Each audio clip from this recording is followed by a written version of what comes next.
Podcasting from Portland East to Portland West, from Big Pine Key to Pacific Beach, and from San Juan to Guam, this is All Across America. Shari, welcome to the show. Thank you. So nice to be here, Mark.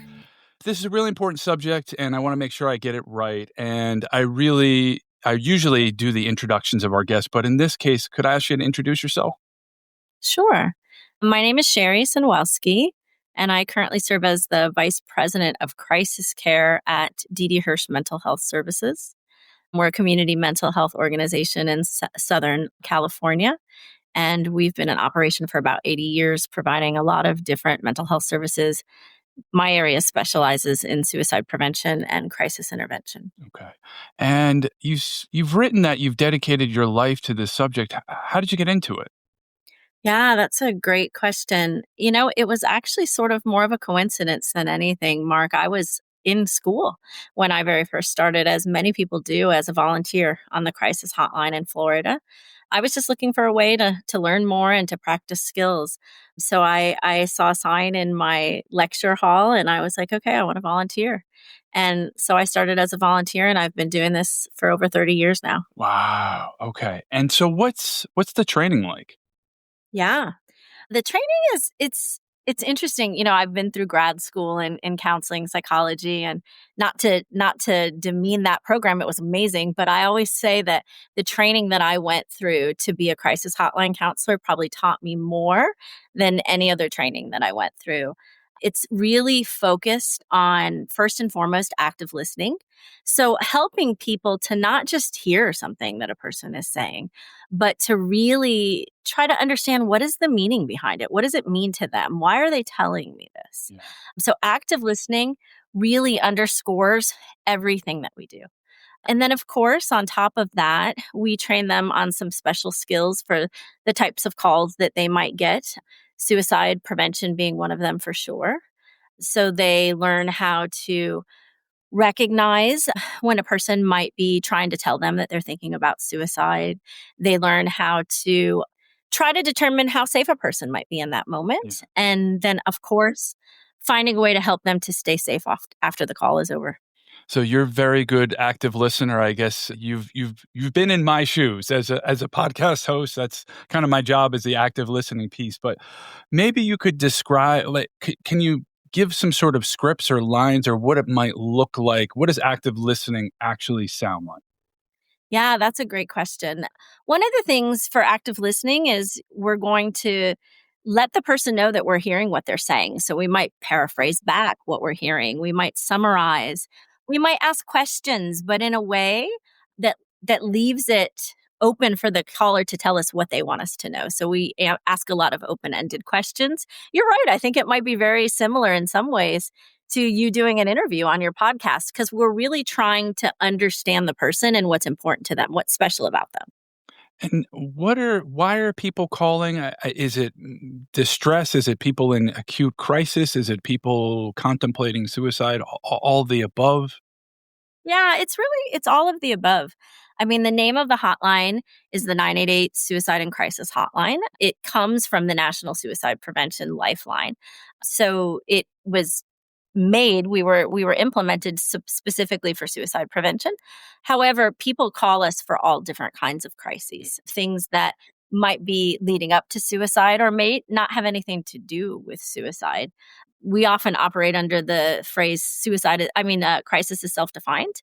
And so, whatever's got a person in distress in that moment, that's what we're going to talk with them about. But if you want to know, kind of statistically speaking, usually about 25% to maybe a third of our calls are suicide specific. Other people are calling for all other kinds of issues, relationship concerns, financial issues, sometimes whatever it is that's got them in crisis at the moment.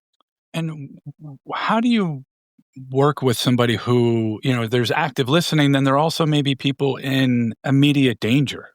What do you do in those cases? Yeah. Well, we try to find out what's going on for them in that moment. And part of that is determining, have they done something to hurt themselves already? That's really usually the case that's the most immediate. if they've done something to harm themselves already. If they've done that, we're going to try to work with them to get whatever medical attention they might need. Okay. If they have not done that, we're going to try to see if we can work with them to find a way to stay safe. And that can look different for everyone. Sometimes they might have a loved one or a friend that they're willing to call or to have come over or to have us call for them. For other people, it might be their therapist. It can look very different for different people. Right. And is there different times of day, years, seasons that call spike? Yeah. I'll start with a myth there because I think a lot of times people ask, is suicide more prevalent at the holidays? And it's actually not. It's actually not. It's usually pretty typical. Suicide in general, the completion of a suicide, if you look at those statistics, is usually pretty kind of stable throughout the year. Okay. If you see any kind of decrease, it's often in the spring. Yeah. But for us on the hotline, it's a little bit different. Actually, people tend to call us pretty evenly throughout the year too, but when we do see our spikes, it's often during times when there are campaigns happening to promote wellness or mental health support. So like May is Mental Health Month. We often see some increases there. Suicide is Suicide Prevention Month. We often see some increases there. Well, that's good to hear that these months work. Sometimes I wonder if these specific months really resonate with folks, but clearly in this case it does. And I found out about 988 in my local library. I frequent the library. I was a board member for many years, and I sit and do a lot of work there. And I just walked into the bathroom, and there was a placard with 988, Hope has a number. And I said, that is really great. And I'm so glad that that service is there. How do you work? How do you compartmentalize this? I mean, you've been doing this for so long. How do you compartmentalize this? And how do you work with the folks that you're training to make sure they don't get burnt out? Yeah, it's so important. I'm glad that you asked that question because it is really important that we're finding ways to not take this home with us. I think one way for me personally is really a commitment to the mission. I had mentioned that I started doing this work because I was a volunteer, but since then, suicide has touched my life personally in a variety of different ways. I've had several losses to suicide, unfortunately. Sorry to hear that. Yeah, no, I appreciate that, Mark. I think that for me, I find it an honor and a privilege to be able to talk to someone in their deepest and darkest times. I feel like that, that somebody would be willing to be vulnerable with me is something that I take really seriously, and it gratifies me. So the connection to the mission is really important. But then, of course, you have to take care of yourself. Yeah. And so, for me, I love to write. I love to, same thing that everybody, has our hobbies. I love to go to the beach. I love to travel. But I think it's, finding a way to also just completely detach from what you're doing in the day to day and have a way to just rejuvenate and renew yourself. And so I make sure to find those times as well. And I feel like when people are calling in, it's such a good thing. I mean, people are recognizing that they're having problems. Yeah. It's, when we launched 988, it was almost 4 years ago. It'll be 4 years ago next summer. And one of the things that we were hoping to achieve with 988 is one, that it would be an easy to remember number. So just like everybody knows, oh my gosh, there's been a car accident, call 911. We wanted them to have an easy to remember number when they were in an emotional crisis, but also to just let them know that it's okay to reach out for help. And I think it's working. We have definitely seen increases in our contacts to the hotline since the launch of 988. The service has been around for many years before that. Right. It's just the 3-digit number that's new. And so I think we're definitely reaching more people and letting them know that it's okay to reach out for help. Yeah, and it's so important, and I'll have a message on your biography for this episode. But I will say, as you often see when you read an article about somebody who has committed suicide, at the end of the article it'll give the 1-800 number, in the stock message. If you or somebody may be contemplating suicide, call this number. But it's often a string of 10 digits that are going to be forgotten about as soon as you click off of that article. Whereas this, again, it's like 911. Everybody can remember it. So I just think it's such a great service. And so what does it look like? What is it like when somebody, so they just dial 988 call? Yeah. They just dial 988. We also take contacts via chat and text as well. So they can go to the 988 website and enter a chat portal if they want to, or you can text to 988. When they do that, let's say if they're calling in on voice, for example, when they call in on 988, they will hear an initial greeting that just lets them know that they've reached 988. The reason for that is because there's several different options. People can choose to press 1 if they are a veteran. There's a special center for veterans, and so there's a press 1 option. Press 2 for Spanish. If people need some language, someone who can answer in their own language of Spanish. And then we also then route the rest of the calls nationally across the country. So one of the things that's really neat about 988 is that callers are routed to their closest crisis center. And the reason for that is because those are the people that are going to know more about what it's like to live in that area of the country, maybe issues that they're facing, and also what are the resources that are available to people in that community. Yeah. And you work for Didi Hirsch based in Los Angeles. I do, yes. And so Didi Hirsch, go ahead. Well, you're probably going to answer the question I was going to ask, but who was Didi Hirsch? Yeah, so Didi Hirsch was our original founder. She was a woman who had a strong commitment to advocacy, policy, and specifically to helping people who were struggling with mental health issues in the community. And so she formed the organization, like I said, over 80 years ago. And the name of our organization is named after her. I was also going to note that Didi Hirsch was actually the first crisis hotline in the country. And so, Didi Hirsch, it wasn't called Didi Hirsch Crisis Hotline in that moment, but it is now part of this organization. But we formed the first crisis hotline in Los Angeles, actually after the death of Marilyn Monroe. So when Marilyn Monroe died, lots of people wondered whether or not her death was a suicide. And the founding fathers of the Suicide Prevention Crisis Hotline were doing research related to suicide. They were developing a process called the psychological autopsy, which was a process to try to look at things that might be left after a suicide, maybe a suicide note or mementos, talk to people's friends and family to try to put together what was going on. And do we think that this was a suicide if it was uncertain? Or even if it was known, what were the contributing factors to this? And so our founding fathers were asked to do this process regarding the death of Marilyn Monroe and to give their opinion as to whether or not they thought it was a suicide.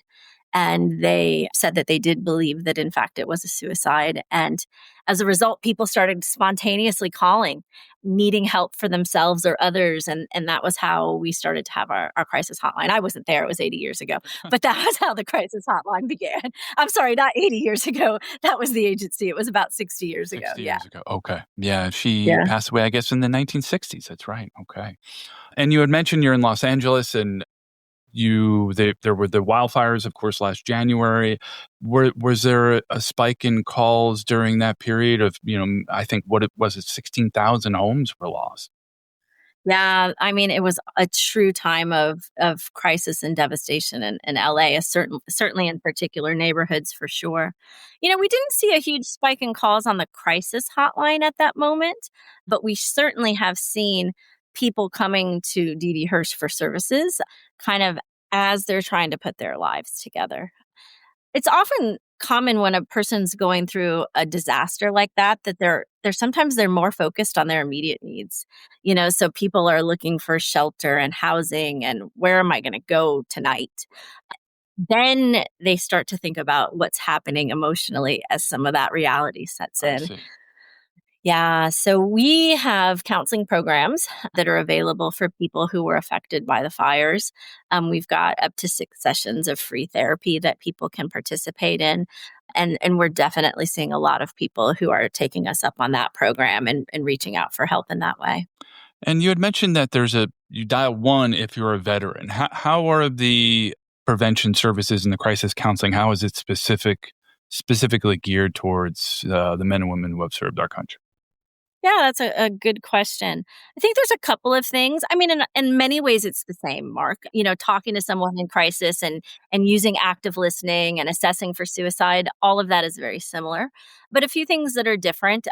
People who are veterans, they face some very particular things that not everybody has experienced in their life. And so counselors on that line, some of them are veterans, but even those that aren't, they've received special training on culture related to being in the military, to serving in the military. They also are very familiar with resources that only veterans are eligible for. And so they're able to, if people want to, they're able to connect a veteran to special services that they might be able to receive for their mental health care, their regular health care, or even beyond that. So they're really knowledgeable about those types of resources. And are there special services for other groups, or is the approach similar across all backgrounds? Yeah. I mean, certainly many communities have special resources for different groups within their community, which is one of the reasons why we try to route people kind of locally to their local communities so that they'll know about the resources. Yeah. And just to clarify, it's free. It's free. Okay. Yeah. People are able to call into the crisis hotline 24/7 free of charge. That's amazing. And one of the things I've read recently is that the suicide rate amongst men is 4 times higher than it is for women. Wh What are your thoughts on that? Have you seen more calls from men?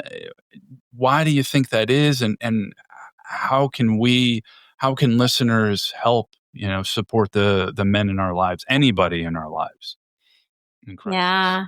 Mark, that's a good question.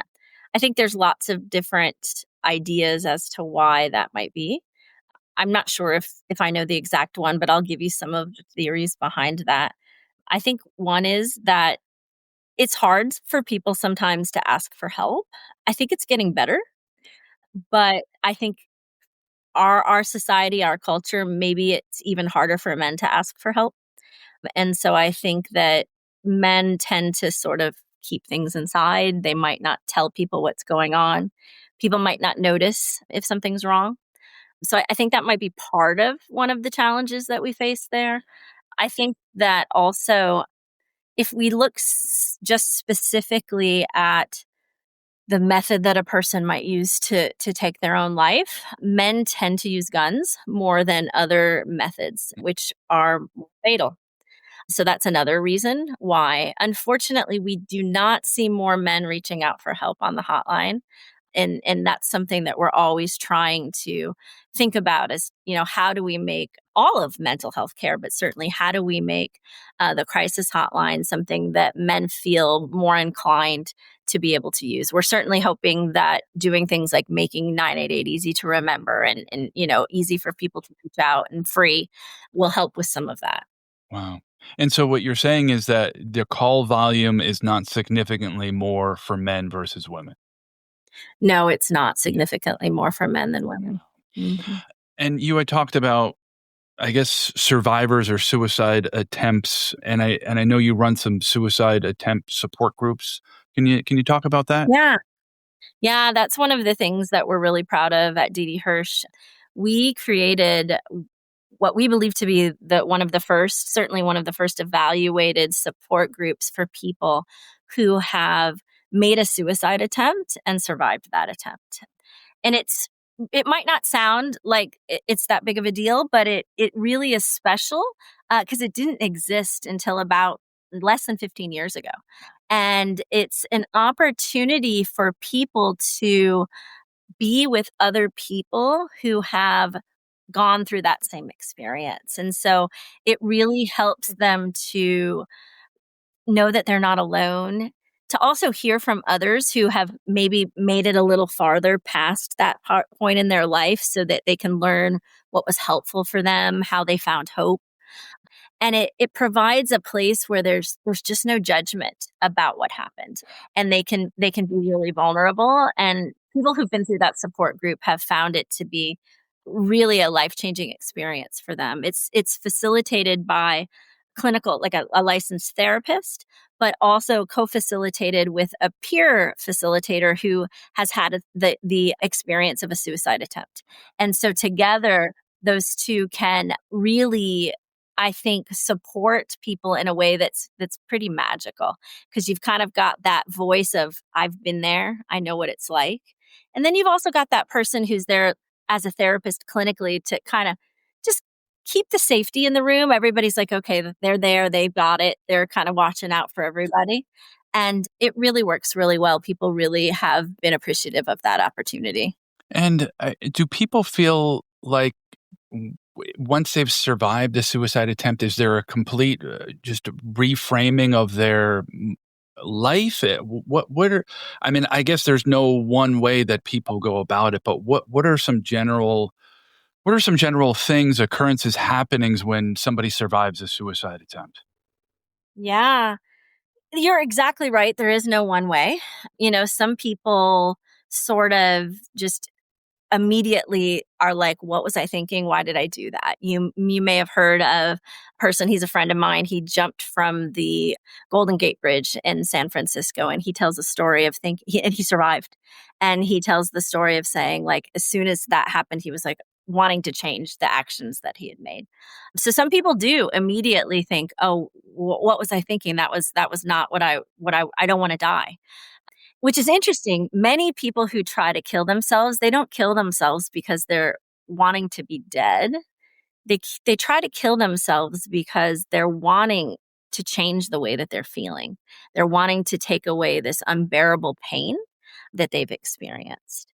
So for some people, after a suicide attempt, they may be still feeling bad. Yeah. They may even be feeling worse because, now they've made this attempt on their life. Who knows what's happened as a result of that? Maybe they've missed work, or maybe they have family or friends that are mad or worried. So sometimes for people, it can actually cause more stress. And can you talk about that overbearing pain? I think depression is so misunderstood, particularly severe depression. Yeah. It's that's also different for everybody. Certainly some people who are thinking about suicide or who have made a suicide attempt are suffering from depression. And, I think that for people who are in that state, it's just as horrible as any physical pain that a person can experience. It can be debilitating. And I think that in some ways it feels even worse than physical pain, because when you're going through something physical, oftentimes, people are showing up at your house. There, can I make you dinner? Can I clean up your house for you? How can I help? When it's something that's emotional, people sometimes don't really know what to do, or they tend to stay away. And so people who are going through really severe depression sometimes might be quite isolated. They might not be participating in life the way they used to. They might not have the energy to do that. Or maybe people are sort of like, oh, Mark's always in a bad mood. Why doesn't he want to go out anymore? And then the next thing they're just sort of on their own. That's one face of what depression can look like for people. But some people who are thinking about suicide, it might not be as obvious. People might not be able to see depression in some people. Some people are still able to maintain that day-to-day life, kind of one foot after another, even though on the inside maybe they're still feeling just as horrible. Wow. And yeah, it's not like you're wearing a cast. I mean, it's pretty obvious that you've Yeah. got it. You broke your leg, you have a cast, and the cast comes off, and okay, you're healed. And I guess it's just something that's intangible and hard to understand. And, people do pull away, particularly when they're most needed. Is that something you would recommend for people who are in crisis, to, as hard as it may be, to try to reach out to friends and family rather than the reverse, which is so many people tend to pull back? I mean, I think that people should try to reach out to whoever they feel comfortable Right. with. It might be their friends or family. It might be, that's why we have crisis hotlines. Sometimes it's easier to talk to somebody that you don't know. Oh, definitely. So, But I do hope that people who are feeling hopeless know that there are people out there that want to listen and that care and want to talk to them. And I hope they do reach out to someone. And when people call in, do they get an emotional attachment with the person that's trying to help them and maybe try to call back and speak to that same person knowing that they understood them in a way that others haven't? I mean, that happens from time to time. It doesn't happen all the time. I think most people know that it's a service. We've got lots of people answering the lines, lots Yeah. of people calling. We do have a follow-up service that's available for people who are in really acute crisis that might need more than just one phone call, where we'll have one of our crisis counselors call them back over a period of time to check in with them. Wow. Yeah, to see how they're doing and to try to get them connected if they need that to more ongoing care.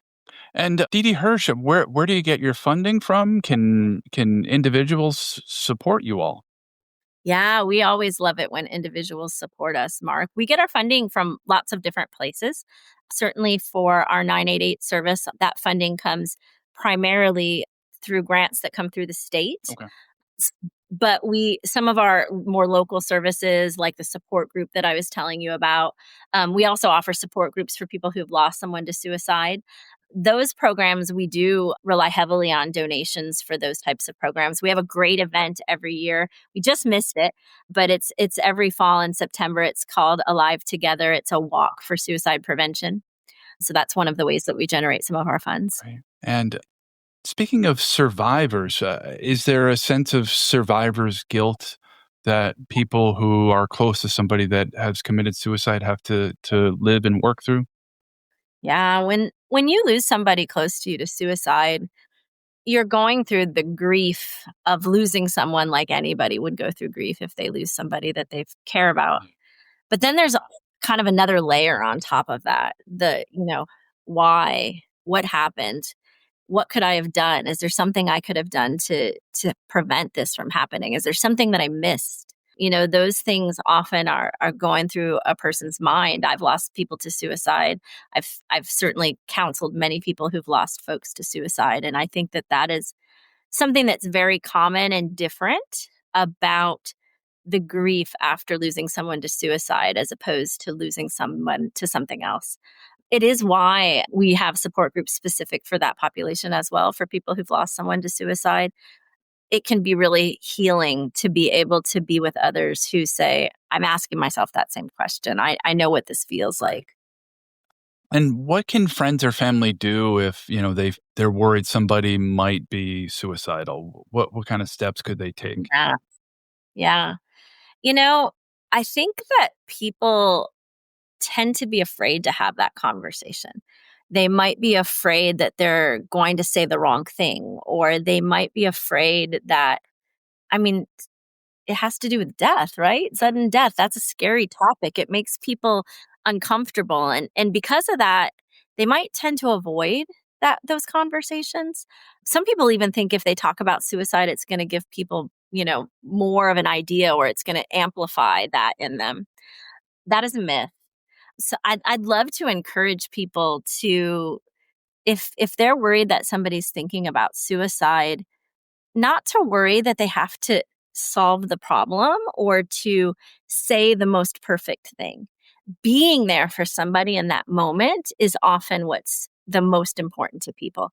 To feel like somebody is willing to listen to them. That active listening that we talked about, to listen to them, to hear them, to understand their pain. We do recommend that people ask someone if they're worried someone's thinking about suicide, to ask them directly.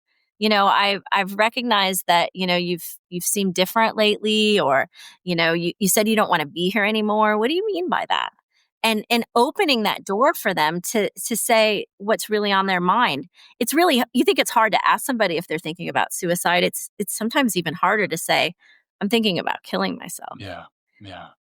So to give people a safe place to do that is what we recommend.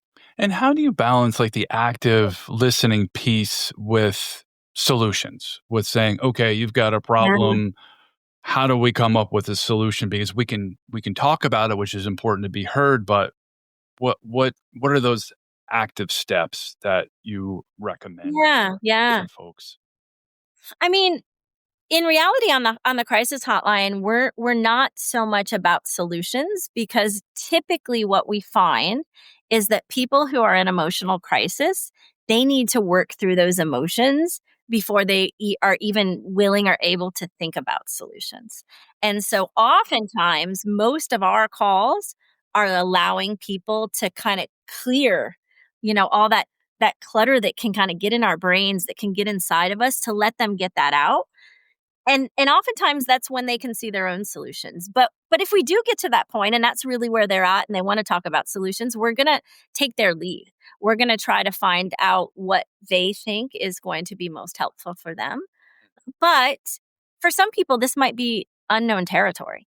They might not know to do. And so we certainly have lots of information about, educating people about, mental health. We have lots of information about referrals in the community that might be helpful for them depending on what their particular concern is. Are there any, I don't know, being active? I've read that there's been studies that show that exercise for people with, moderate depression can be better even than medication. What are your thoughts on that? Yeah, I mean, there's all different kinds of ways for people to treat depression. I'm not going to say that one is better than the other, but certainly exercise and diet, it's the same as our physical health, right? Exercise and diet help us to keep our bodies well.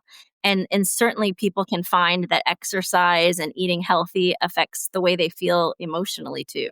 So that's definitely an important component. We think about whole person care when we think about how that's how Didi Hirsch envisions supporting our clients. And so I think that, the whole person, if we're treating the whole person, obviously diet and exercise are part of that as well. And any environmental factors in terms of, just trying to get to the bottom of it, or, get a sense if they're taking any new medication that could be changing their moods, or anything else that may be happening in the background? Certainly, there are stories and examples of individuals who can have increased thoughts of suicide because of changes in medications. That happens.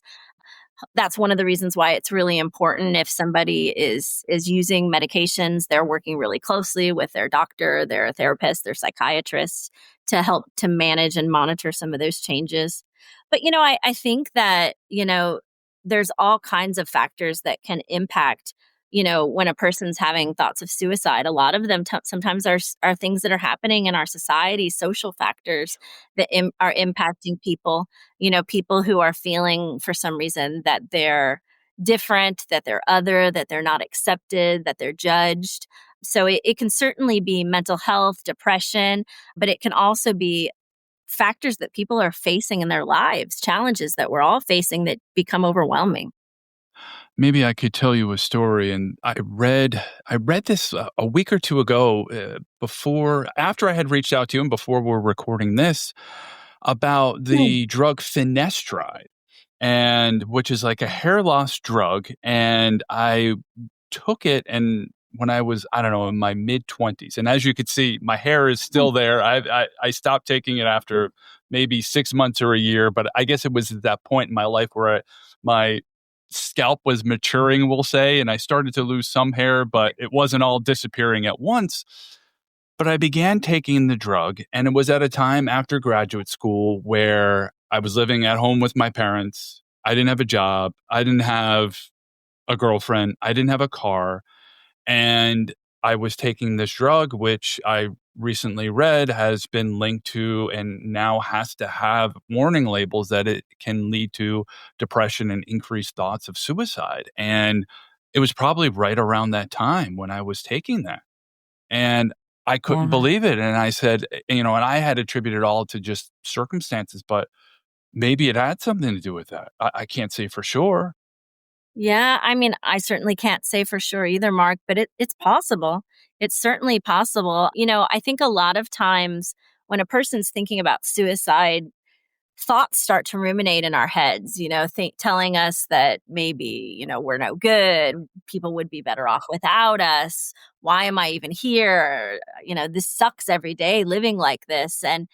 I think certainly those voices could be potentially amplified, or maybe even, maybe for some people they come when they weren't there before, when after they're starting to take some certain medications. I'm not sure, but I definitely think that that's why it's so important. I mean, they put those warnings.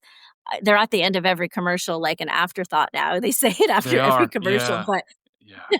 but I think it is important that, when people are trying new medications, that they're working really closely with how they're feeling in other ways. Yeah, and that's really important for me. I wish I knew that. And you're absolutely right. It's all of these medications have warnings on them, but there are so many and they're so frequent. It's almost in one ear and out the other. But I think for folks listening, for anybody taking new medication, to really look into it, and like anything else.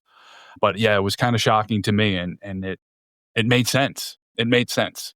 Yeah. And Yeah. let me ask you this. I I just think go ahead. Oh, sorry to interrupt you, Mark, but I appreciate you sharing that, and I think that one of the things that I'm hearing in what you're saying that's important to me is that, we all go through times in our lives where we might be feeling in ways, that are we might be feeling depressed, we might be feeling suicidal, we might be feeling overwhelmed, and it might be because of our circumstances, it might be because of a drug we're taking, but I think it happens to so many of us. It can happen to almost anybody. And I think it's really important when people share stories like that, because I think it helps us to break down those walls a little bit, to say, "Hey, wait a minute, I'm feeling off. Let me talk to somebody about this," instead of just sort of keeping it inside. What are some misunderstandings and misconceptions, particularly about depression? I know in one circumstance, a colleague at work, his wife took her life, and their very young daughter found her after she had taken her life. And I I was, quite frankly, pissed off at her for doing that to her child. And I didn't fully understand the depth of whatever she was going through. Can you talk about that? And like, I guess it's just so severe that it blocks out everything else, including even motherly instincts. I don't know. What are your thoughts there? Have you encountered those situations in the past? I've talked to a lot of people who have either had thoughts of suicide, and many who've also made a suicide attempt. And I think that in that situation, either the pain gets so overwhelming, and or the feelings are so strong that it's almost kind of like tunnel vision, they say, Mark. It's Okay. almost like they've convinced themselves that the people around them that might care about them or that they might love would actually be better off if they weren't there. They feel like there's such a weight that they're pulling people down, that they would actually be better if they're not there. That I've heard them say that. I've heard people say that many times. Wow. So rather than inflict pain, they feel like they could be helping their loved ones. They feel like that. I don't want to generalize, but many people say that, that they're not being in that person's life is going to actually take a weight off of them. They won't have to worry about me anymore. I won't be embarrassing them anymore, or whatever it is that they're, is relevant to their situation. But I think many people feel that, they would lighten their loved one's burden rather than inflict pain upon their leaving. So you've been doing this work for 30 years, you've said. Have things changed in that time? Yeah, I think they have changed a lot. I remember when I first started volunteering on a crisis hotline. Like I said, it was over 30 years ago. And at that time, a lot of people didn't even know that crisis hotlines existed. We kind of were in this confidential building that was, nobody knew where it was, and nobody knew the service was available. And I think at that time, there was a lot of stigma associated with mental health, certainly associated with suicide. There still is stigma. We've talked a lot about that Yeah. today. Yeah. But there's also more openness, I think, to some degree in our society for people to talk about how they're feeling. to share what's going on in their lives. I think now, as much as stigma is a challenge, it's also making sure that resources are easily accessible and in place for people when they do reach out. 988 is a big part of that. 988 is sort of what we've envisioned to be the front door so that, people can call 24/7, they can chat, they can text, and they can talk to someone whenever they need it. We still have a ways to go in our community, in our society. It's still not always easy for people to get into that next step of care. It's getting better, but some people are still facing challenges with insurance, and we don't have true parity in terms of people being able to seek these types of services when they need them. So I think that things have definitely gotten better than 30 years ago. We've still got a ways to go. And so Didi Hirsch 30 years ago was almost an anonymous, sort of unmarked building. Well, I wasn't at Didi Hirsch at that time. Didi Hirsch was a little bit more well-known because they had a presence in the community. But when I started at my first crisis hotline, yeah, it was in an anonymous building in Florida that was unmarked. And it was a place where lots of people came to answer hotline calls, but nobody knew that it was there. Wow. And so somebody calls in, maybe you can kind of just walk us through the steps of, okay, so they've called, they've been connected to a local crisis counselor, they've engaged in active listening. What are the next steps from there to their path to getting better? Yeah. Well, on that call, we are the 988 suicide and crisis hotline. So we do allow everyone that calls in to have an opportunity to talk about suicide if that's why they're calling. And so we ask them directly if they're having those thoughts. And we do that as a way to give them an easy opportunity to share those thoughts if that's what's going on. That's one of the reasons why we ask them directly. So if they're thinking about suicide, then obviously there's some more information that we're going to want to learn, and we're going to want to know why. What's gotten you to this point? Tell me what's going on. We're going to try to ensure that, one, they can talk about their feelings so that they're not so overwhelmed and they feel better. And hopefully in feeling better, they will be willing to try to find a plan to stay safe. That could be different, like I said, for everybody, but it works in about all of the calls that come in. Like, we only 98% of the contacts that we have on the hotline de-escalate on that call. Wow. And they're able to feel better. They might take resources if that's what they're looking for. They might not. Maybe the call is all they need. Yeah. For other people, they might need something much more urgent, much more immediate. And so maybe we're going to see if they have someone who might be willing to take them in for further care. Might we be able to send somebody to you for further care? So that could look that way in those calls as well. And then, like I said, many of the people who are calling in aren't suicidal. They just need somebody to talk to. Yeah. And often those are just, chances for people to share what's on their mind. And we might give them a resource for a therapist or something that's related to their concern. And, we've talked about how you've been doing this work for so long. What makes you keep coming back? Yeah. I think that when you're able to connect with somebody who says, I want to end my life at the beginning of a call, and at the end of the call, you've been able to find one thing to ground some hope on, it feels good to be able to have a job that lets you really connect with people like that. I think that's what helps me come back to work every day. But also, I don't do that as much anymore. I'm the vice president of our agency, so I'm not always taking calls from clients. I rarely am anymore. And so I think that the voices of those who I have spoken to in the past kind of empowers me to fight for their concerns. So, I am often doing advocacy and speaking publicly about suicide prevention. And I think that I am motivated by those that I know have either lost someone to suicide or who have struggled with thoughts of suicide themselves. And I try to be their voice. Are there any calls or one call in particular that was very memorable to you? There's been so many.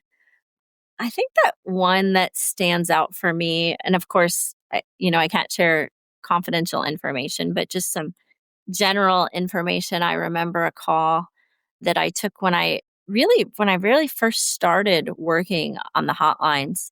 So this was a long time ago. And the caller had already initiated her plan for suicide. She had already taken quite a bit of pills, and I could hear her just deteriorating throughout the call. And she had actually changed her mind, and she didn't want to die anymore. She didn't want to kill herself.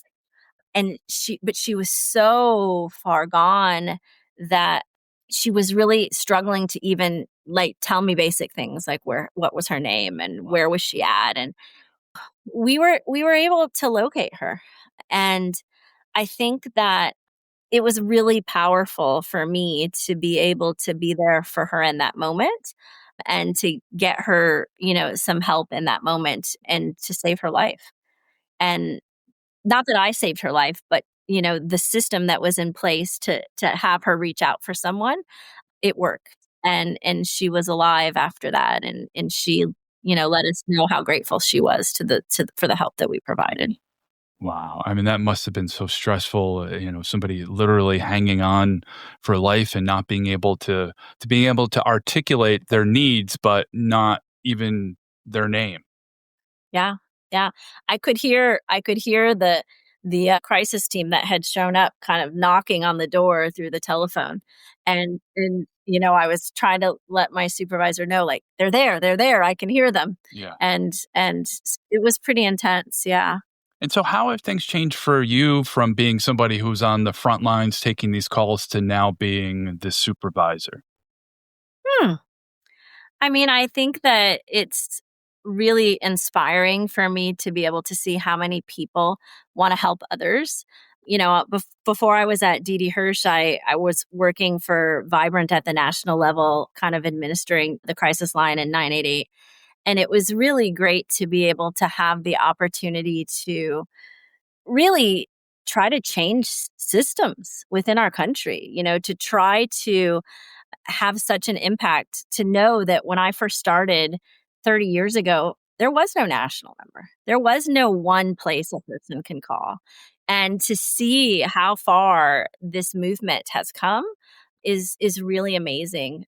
Also to see, I think one of the things that we were talking about stigma changing over the years, and I think that there's really been a movement, what we kind of call the suicide attempt survivors movement, people who have taken their own experiences, often very, difficult, hard personal experiences, and kind of now use those to help other people, to really be able to share their stories to help others. I think that it's made a huge impact. I don't think that we would be where we are right now if it wasn't for people who were willing to do that. And so it's been great to be able to meet people who have shared their stories and support them. I mean, even the term mental health, I feel like just didn't really exist. It wasn't a commonplace term 30 years ago. Not so much, no. I mean, I can remember my grandmother. Looking back now, I recognize that she suffered from depression. When I was young, I didn't really know what it was. Yeah. And I remember, people in my family were sometimes she lived right down the street from us, and sometimes she would just stay in the house for days or a week at a time. But then other times she was my grandmother, and she was very lovely and, excited and energetic, and I would be like, "Where's grandma? What's going on?" And I remember, people in my family would be like, "Grandma's in one of her moods right now." That's how they would say it. I see. And, and I'm not even sure if they fully comprehended what it was that was happening. And, I think about, like, what would it be like for my grandmother if she were alive today, where it would be easier, hopefully, for her to say, "Something's off. I'm not doing well," Yeah. and really get the help she needed. Any final thoughts? Anything you'd like to leave us with? I just want to reinforce that point that we talked about earlier, Mark, which is that if people are worried about someone in their family who is thinking about suicide, that they have the courage and the confidence to just be a listener, to just let people know that they're there for them. If they don't know what to say and they feel uncertain about having that conversation, the crisis hotline is not just for people who are in immediate crisis themselves. It's also for people who are worried about someone else. And so, if you're worried about your neighbor, your son, your daughter, you can call the crisis hotline and say, "Hey, let's talk this through. How do I help them?" Wow. So I want to make sure that people know that, and that if you look at the statistics related to suicide, the most recent statistics that we have are from 2023 in terms of completed suicides, and unfortunately, tragically, we had just over 49,000 people in the United States die by suicide in 2023. And it's horrible. And my heart goes out to every single one of those people who were suffering while they were here, all of those people who are suffering because of those losses. But we also know, when we look at statistics, that at any given time, in any given year, 1 in 20 people may have had thoughts of suicide. So we all know somebody. Yeah. And that many people have not died. So most people who are thinking about suicide do find support. They do find ways to get through it. And so you can be a helper in those situations. You can be somebody who they can go to. We need more than just our therapists and our mental health counselors and our crisis hotlines. We need a community where people think it's okay and feel confident in having conversations like this. Well, thank you, Shari, for being a helper for all these years for many, many people throughout the country. And it's been an honor and pleasure to have you on the show. Thanks for having me, Mark. I appreciate you bringing some attention to this important issue. Yes. And I sometimes ask, how can people find out more about you? But this one's pretty clear. Call or text 988. 988 is the number to call. They won't find out more about me, but they will have someone there that they can talk to.